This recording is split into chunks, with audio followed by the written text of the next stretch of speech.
Tonight on Greater Boston, after a major Ukrainian offensive forced Russian forces out of a key northern region over the weekend, is the country closer to beating back its invaders for good? Senior advisor for MIT's Security Studies program, Carol Saivetz, and Tom Nichols, author of The Atlantic's Peacefield newsletter, join me. Plus, 60 years to the day after President Kennedy vowed to put a man on the moon, President Biden came to Boston in the JFK Library to talk about his cancer moonshot initiative. And then later, Boston Globe CEO Linda Pizzuti Henry joins me on big changes at the paper, this week's Globe Summit on the future of the region, and a shout out from the latest inductee to the Baseball Hall of Fame. Ukrainian flags are once again flying over several key cities in the northern Kharkiv region for the first time in 5 months, after a massive counteroffensive over the weekend forced Russian troops to retreat. Kremlin military officials acknowledge leaving nearly all of the region you see here in blue, a defeat that experts say could be a decisive moment in the 200-day war.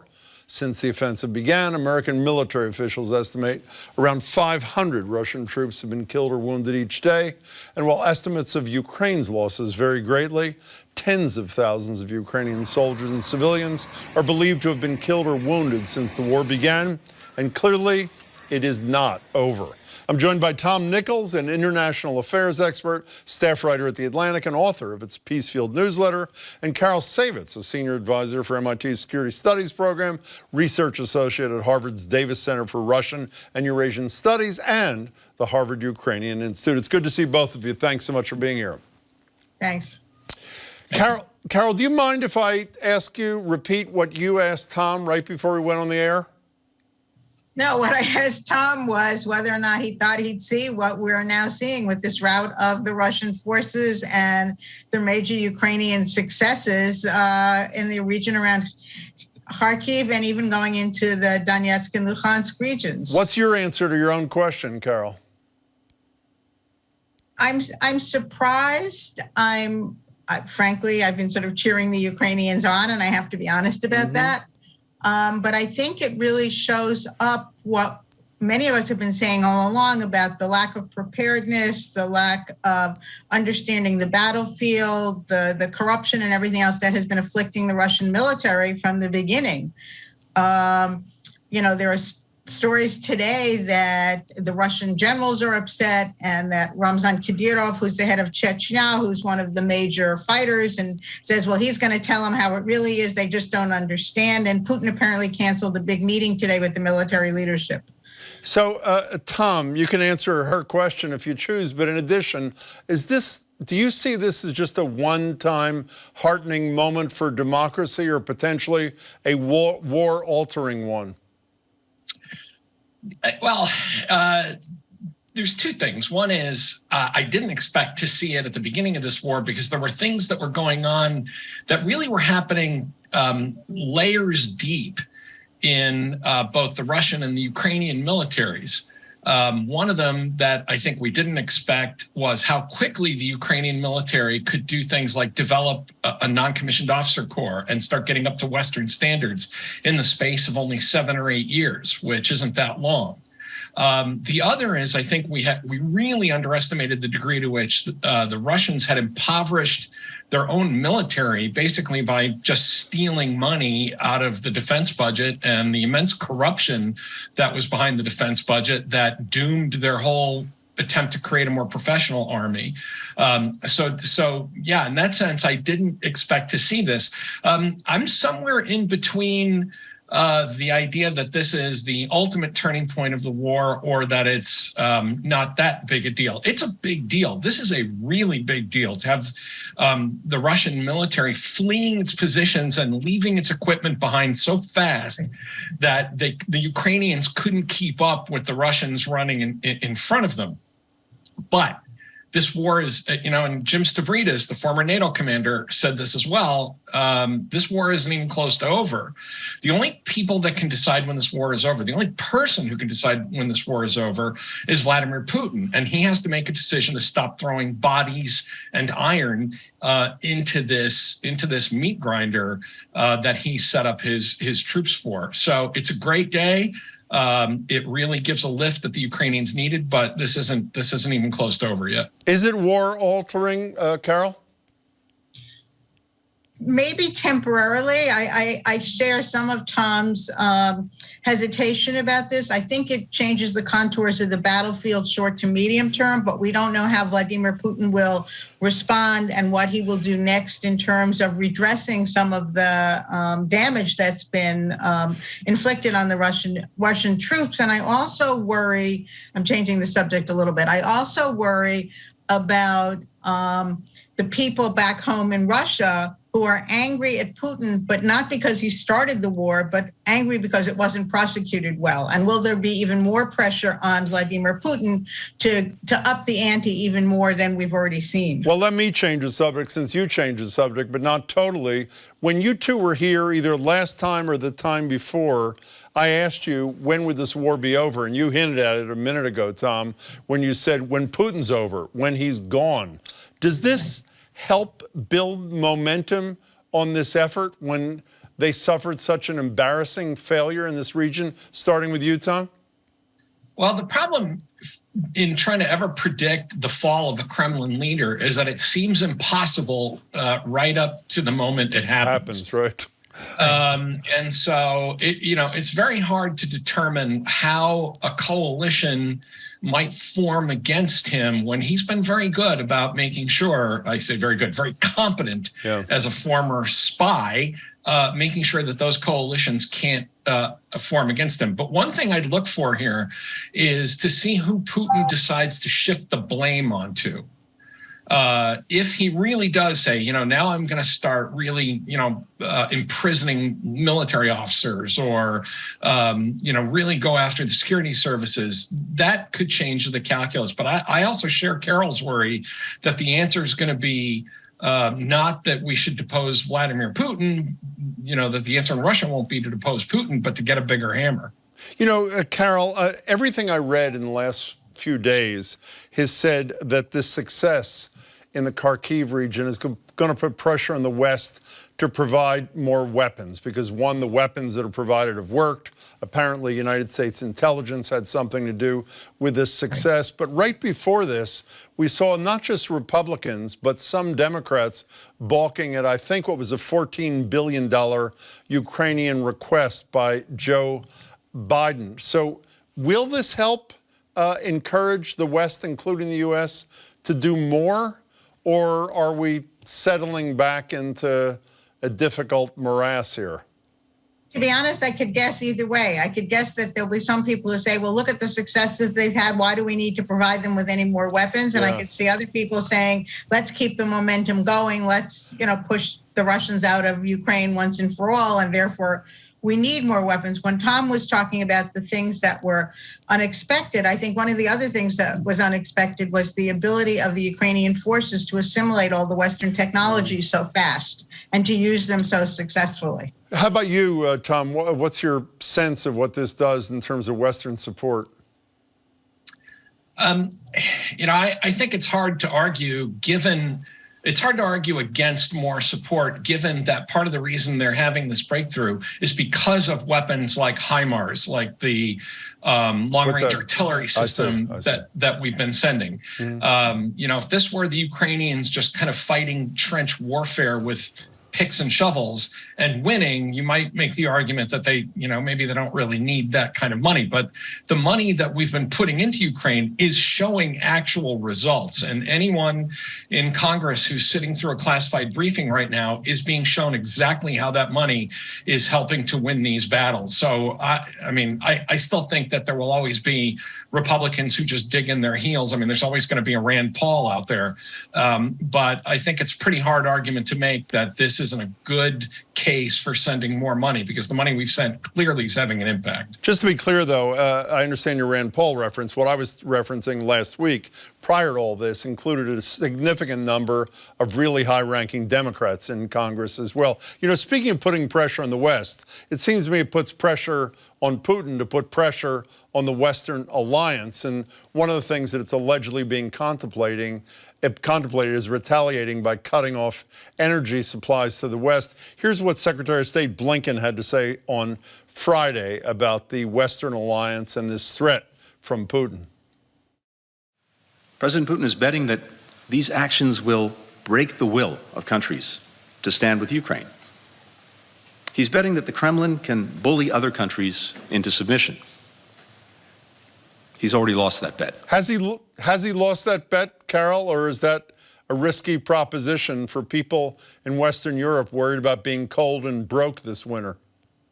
You know, I think the alliance has held together much better than I would have expected when this all started last February.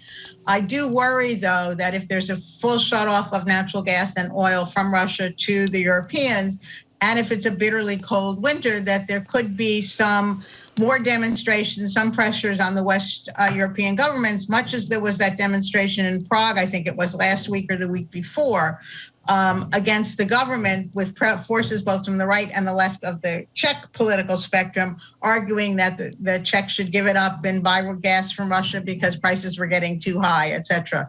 So I think that that is still what Putin is counting on. But thus far, the European alliance has held very well. And the German foreign minister, I think it was in Kiev over the weekend. I mean, there's still this real demonstrable show of support for the Ukrainians from the Europeans. When you say thus far, though, thus far has been warm, and obviously the future. No, you're right. That's exactly my concern. If it's a terrible winter, I think we could see much more pressure on the European governments unless they figure out a way ahead of time. You know, Tom, you wrote a really interesting piece. I said, you do know, but I thought it was a really interesting piece when you interviewed a colleague about what you called the sheer sadism of the Russian assault on the Ukrainians. As someone who has no expertise in war, unlike you two, I assumed all wars were brutal, all wars included sadism, but you seem to suggest this has been notched up one or two levels. What was the answer to your question from your colleague? Well, first, you know, war is always a brutal and ugly business, but most combatants, at least at most times in the modern world, have at least tried to engage in some kind of discrimination of targets about things like not targeting civilians, not targeting schools, not targeting churches.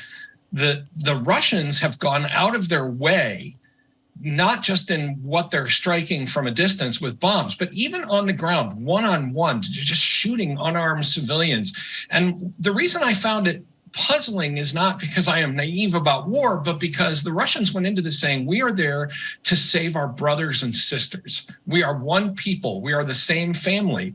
And now you have Russians, you know, literally shooting people in the streets. And part of the answer, and I spoke about this with a colleague of mine named Nick Gvozdev, who's a very good Russian expert, and we both kind of tried to puzzle this out. Part of the answer is that the Russians now see Ukrainian resistance to them as betrayal. It's worse than treason. It's a betrayal at a kind of blood ties level. We were supposed to be your brothers and you took up arms against us. So really, you're just no better than Nazis. And now we can just kill you like animals. And I think that's part of it. But the other part of it is that I think the Russians are venting a kind of resentment on the Ukrainians. Why do you live better than us? Why can you choose your own government? Why is it that you think it would be bad to be part of Russia? You know, how is it that you look down on us this way? And I think that has led to an angry Russian military that many of those kids who didn't want to be there in the first place, just becoming sadistically brutal. But it also explains why the high command is following those orders. You know, Carol, well, I'm sorry, go ahead. I'm sorry. I think Zelensky made that point in his speech, like how you talked about us being brothers and look at how you treated us. I mean, he gave a very emotional speech over the weekend and pointing up how much of a lie the whole thing about Slavic unity and Slavic brotherhood really is. You know, Tom, what are the signs that will indicate to us what the answer to my first question is in the days ahead as to whether or not this is a one and done kind of moment or whether or not it's signaled that the Ukrainians were taking the advantage here? What do we look for? First thing you're going to look for is a Russian counteroffensive and to see how big and how overarching it is. I mean, the Russians will regroup. I mean, they're not complete idiots. They're going to regroup. They're going to consolidate their forces, and they're almost certainly planning a major counteroffensive at this moment, and we'll have to see how much that succeeds. I think that it also matters how much the Ukrainians manage to consolidate this win. You know, I share Carol's concern about a cold winter, but all of the things that we can start sending to Ukraine, a lot of them are already there, and a lot of them will arrive pretty quickly. I mean, in a way, the stage is being set for the fighting in December or January. It's already being set now. And so we'll just have to see if the Russians are able to rally back. But the home front in Russia is becoming unstable. And that's something, to go back to the beginning of our conversation, Carol, I just didn't think I'd be sitting here saying, yeah, the Russian home front is becoming shaky. But I think it is becoming shaky. The people on Russian media and, in the Russian publications, I mean, there's a palpable sense of panic now about what's happening. Good to hear. Right. Speaking of media, can I just ask you one? I only have a minute or so left. One question to both of you, and I think you both know it's an obsession of mine. I'm really disappointed in my colleagues in the media in terms of how much coverage after the initial phase this battle for democracy has gotten, and I guess my angst about it reached fevered proportions when it was and is 24/7 the death of a monarch. Are Harry and Will going to be reunited? Will it be a rapprochement? Carol, starting with you, are you troubled by how the media is or is not covering Ukraine after 200 days? Well, I even have friends who know what I do come up to me and say, it's not on the front pages of the paper anymore. How are we even supposed to know about what's going on? I agree with you completely. And trying to turn on, any news channel this weekend, it was all about the Queen, and I'm sorry for her death, but it had nothing to do with the battlefield advances that the Ukrainians were making. I think it's terrible, and it goes back to your other question, Jim. It doesn't help Biden rally the troops, so to speak, about getting more aid to Ukraine when it's not on the front pages, which means people are going to forget about it, and so there's not going to be any of that groundswell of support for fighting for democracy. 15 seconds, Tom Nichols. I agree completely. I love the Queen as much as any red-blooded American could, but I was really upset that we were talking about who gets the Queen's corgis instead of the fact that an epical battle is unfolding in the middle of Europe. And I actually wrote about it today in the Atlantic because I was so upset about it, and I wanted to draw our attention back to it. By the way, the Washington Post mid-afternoon today, the Corgi headline, honest to God, was above the Ukraine headline at the top of the website. Carol Saivetz, Tom Nichols, as always, terrific guidance here and information. Thanks so much for your time. Thanks a lot, Jim. Thank you. On this day 60 years ago, President John Kennedy delivered a speech that inspired the nation to dream of a future bigger than they ever dared, to fly to the moon. Today, President Biden traveled to Boston to the library dedicated to JFK's legacy and delivered his moonshot speech, laying out his own hopes to dream big, changing the scientific course of our nation. President Kennedy set a goal to win the space race. And when he set that goal, he established a national purpose that could rally the American people in a common cause. And he succeeded. Now, in our time, on the 60th anniversary of his clarion call, we face another inflection point. And I believe we can usher in the same unwillingness to postpone, the same national purpose that will serve to organize and measure the best of our energies and skills to end cancer as we know it. A noble goal for certain. We'll have much more on the president's cancer moonshot tomorrow here in Greater Boston. Next up, there's some big changes underway at the Boston Globe. Editor Brian McGrory just announced he's stepping down at the end of the year after a decade in the role, 3 Pulitzer Prizes, having worked his way up from paper delivery boy at the paper. And this week is the Second Globe Summit, an annual conference aimed at extending the paper's journalism, quote, beyond the page, as they put it. This year's theme is The Next Boston, features dozens of high-profile speakers, including J.P. Morgan Chase's CEO Jamie Dimon, Biden's COVID-19 response coordinator, and former frequent Greater Boston guest, Dr. Ashish Jha, actor and climate activist Sam Waterston, and many more. Joined now by the woman leading the charge on all of it, Boston Globe Media CEO, Linda Pizzuti Henry. Linda, it's great to see you. So great to be here. Thanks for having me. My pleasure. What's the point of this thing? What are you hoping to accomplish? The summit? I don't mean being here. Life. What do you hope to accomplish at the summit? Well, the summit we started it last year when everybody started doing virtual events. We had started the year before, and we just wanted to bring people together. So we were talking about the Great Recovery, and the response was really overwhelming. We had over 14,000 people attend, and so we said, you know, we're just going to keep doing it, and our journalists love it as well, and so we're just bringing our journalism to life, like you said. And I know last year was the first year of this. Is there a thing that drives me nuts are huge and important. Nothing drives you nuts. Important conferences where there's no follow-up. Is there follow-up when people have ideas? And I know this is the future you're looking to. Is there follow-up to see how you move from concept to reality? Is that part of the goal here? Some of it. That's not exactly what's baked in. Part of it, our goal, you know, because it started during the pandemic, is really to bring people together and to have these conversations together and just sort of share thoughts and ideas. And there are interactive elements, like we're having documentary film screenings as part of our Globe Docs, and we're bringing people to talk about the arts. We're doing cocktail making. We're also having really deep conversations as well. So in terms of the follow-up, that's on the journalists that are there, and there are over 25 different journalists that are being part of it from the Globe, yeah. And this is virtual and free, is that correct? Yeah, completely free for 3 days. It's Wednesday through Friday this week, and we have a terrific lineup. I have a great conversation with David Ortiz, which is a lot of fun. So speaking of David Ortiz, by the way, he's at the Hall of Fame for his induction thing, and he thanks you. What did you give him, hitting tips? I'm serious. I'm listening to his terrific speach. That's and your he says, issue? Linda, so what did you do for him?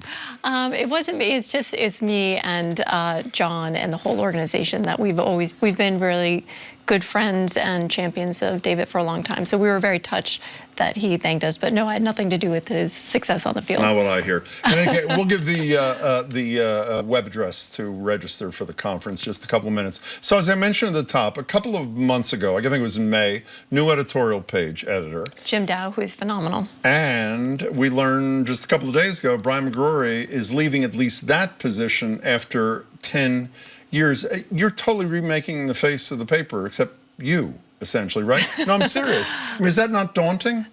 So when you say remaking the face, it's the leadership turns over as it does. You know, I've been here less time than Brian, and thankfully Brian is going to remain as a columnist, and so he's leaving the role of editor, and it's something that is a great evolution. So Brian inherited a fantastic newsroom from Marty Barron, and our next editor will inherit a great newsroom from Brian. You know what? I never asked either you or your husband. Brian was at the newspaper less than a year after... He was editor for less than a year. After you guys bought the newspaper. Was there any thought of not keeping him, of dumping him and moving on to somebody else? You know, the newsroom was the least of our problems. And so what Brian gave us was an incredible gift, is that while the entire business was imploding, it had imploded and it was hemorrhaging cash, and things were just really chaotic. What we had was a strong, stable, trusted newsroom. And so that was the gift that he gave to us so we could focus on everything else. So no, it really wasn't a thought. What do you think is the highlight of the last 10 years? If you look back on McGrory's tenure, what would you say is your proudest of? I think that one of the things about Brian is that the job that he was hired for a decade ago is so different from the job today. And he's actually one of the last standing of the editors in town. I think he's the longest serving editor of a major metro right now, because they all have turned over, and it's an incredibly demanding job. So I think that the way that he handled a number of really, really big moments and kept the newsroom going and kept the standards of journalism high throughout all of it is a part that I'm most grateful for. There's never been anybody but a white guy who's been editor I know, of they've had a 150-year run. That's exactly, it's the 150th anniversary. So is it a safe bet that there will not be a white guy sitting in that chair when his replacement is chosen? I don't really believe in making a commitment based on that alone. I'm making a commitment of finding the best person who can lead a newsroom today. But when you say on that alone, obviously it's a consideration. It's certainly something in terms of how, as a news organization, it's really important that we reflect the city that we serve. And we have a really dynamic leadership team that also happens to be super diverse. But they weren't selected just because they were diverse. They were selected because they're really amongst the best in what they do. But we should say, by the way, in addition to doing a column at the paper, which I think is great, he's also going to be head of the journalism department at Boston University. I forgot to mention that. So I was reading a thing today where in 2019, you and your husband are leaving a meeting at some hotel with the commissioner of Major League Baseball, and the Boston Business Journal corners you both. You're looking at me like, what is he talking about? I have no idea where this is And going. the reporter, whoever it was from the Journal, Boston Business Journal, goes to your husband and says, is the Globe profitable? He says yes. The reporter then turns to you and you say, I wouldn't go that far. So now that's true, by the way. That's true. It's 2022. Would you go that far now? Yeah. How is the paper doing? It's doing really well. We found a really good way of getting our journalism really done with top quality, continuing to invest in what we're serving and delivering it in a way that is efficient and sustainable. You know, beyond the business side of this, I read a column by Margaret Sullivan, her final column, the Washington Post media person. She quotes Jonathan Karl from ABC. I want to read you what she said, what he said to her. How do you cover a candidate who is effectively anti-democratic? The concept is, what happens if Trump runs again for the presidency? How do you cover a candidate who's running against whoever the Democratic candidate is, but also running against the very democratic system that makes all this possible? You thinking about this? You worried about this? I'm so happy to be talking about a column in another newspaper from 3 weeks ago. But it is yes. another newspaper from 3 weeks ago. It stayed with me. So I assume you think about this, yes? It is. And, you know, if it's, I think that there were a number of really great points in our column. And one was the importance of democracy, and the Washington Post is moving forward with it. We have a reporter, a fantastic reporter in our DC bureau, Jess Biggood, whose beat is democracy. So it's something that we're looking at. We have this great project that we're working on right now on what the impact has been on election workers, sort of looking at that aspect of it. We have another project going now on, we sent a dozen reporters out across the country to sort of looking at what's going on. So we take seriously, I took more from her column, the importance of democracy, but in terms of how we're going to cover Trump, there is a different Trump now than there was, I don't know, 7 years ago. And we have no idea where he'll be in terms of, will he have been indicted, will he not have been indicted? But I think the whole industry has changed. I don't know what you're wasting your time talking about. It was 3 weeks ago in another newspaper. Before you go, you mentioned it's the 150th anniversary. You have some sort of commemoration of that exhibit in the Seaport, yes? We do. We've been celebrating all year, and as part of the celebration, we commissioned this really beautiful poem by Boston has its own poet laureate. I know that. Her name is Portia, and she did this incredible poem called "The Boston Globe as Atlas," and so we put it visually. So you can walk through it. It's right in the Seaport across from District Hall and Seaport Common. And so you see her poem, the words. So you walk through the poem and you see the photos and the stories from the Globe's 150 years that inspired it. So it's a really great thing. We're excited to bring our journalism, sort of our connection to the city, to Boston. But it's 150 years ago. Why are you still talking about it? Linda Henry, it's great to see you. Always a pleasure. Be well. Appreciate it. Linda Pizzuti Henry. Again, the Globe Summit kicks off Wednesday at 10 a.m. For more info and to register, head to bostonglobe.com/summit. That's it for tonight. We'll be back tomorrow. Thank you for watching. And again, please don't forget Ukraine.